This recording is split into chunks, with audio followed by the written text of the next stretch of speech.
2030 সালের মধ্যে সরকারি এবং স্বায়ত্তশাসিত খাতে 30% বৈদ্যুতিক যানবাহন চালুর লক্ষ্য রয়েছে সরকারের। তবে এই লক্ষ্য অর্জনের ক্ষেত্রে অবকাঠামো খাতে বেশ কিছু প্রতিবন্ধকতা রয়েছে বলে মনে করেন ডিসিসিআই নেতৃবৃন্দ। সকালে ডিসিসিআই আয়োজিত সেমিনারে বক্তারা বলেছেন যে বৈদ্যুতিক যানবাহনের উৎপাদন বৃদ্ধির জন্য যন্ত্রাংশ আমদানিতে কর ছাড় দেওয়া হয়েছে, ভ্যাট অব্যাহতি দেওয়া হয়েছে 2031 সাল পর্যন্ত।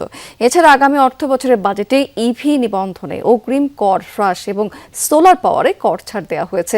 এত সব সুবিধা থাকলেও অবকাঠামোগত জটিলতা এই খাত বিকাশের জন্য প্রতিবন্ধকতা হয়ে দাঁড়িয়েছে। জাতীয় গ্রিডে বিদ্যমান জ্বালানি সংকটের পাশাপাশি ঢাকা এবং মহাসড়কগুলোতে চার্জিং স্টেশন এবং বাস ডিপোর তীব্র অভাব বড় সংকট হয়ে দাঁড়াবে।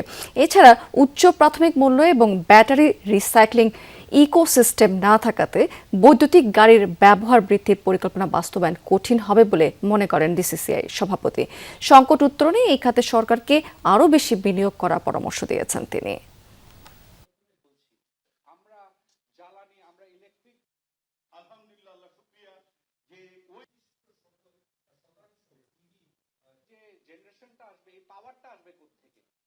যখন সিএনজি কনভার্সন করে আমাকে জিজ্ঞাসা করছে নতুন বিক্রি হওয়া থ্রি হুইলারের মধ্যে 50% অন্যান্য অনেক দেশ রয়ে গেছে যেখানে আমাদের ইলেকট্রিক মোবিলিটির প্রসার ঘটেছে, সেখানে প্রথমে গণপরিবহনকে কিন্তু সরকারকে ইনভেস্ট করতে হবে।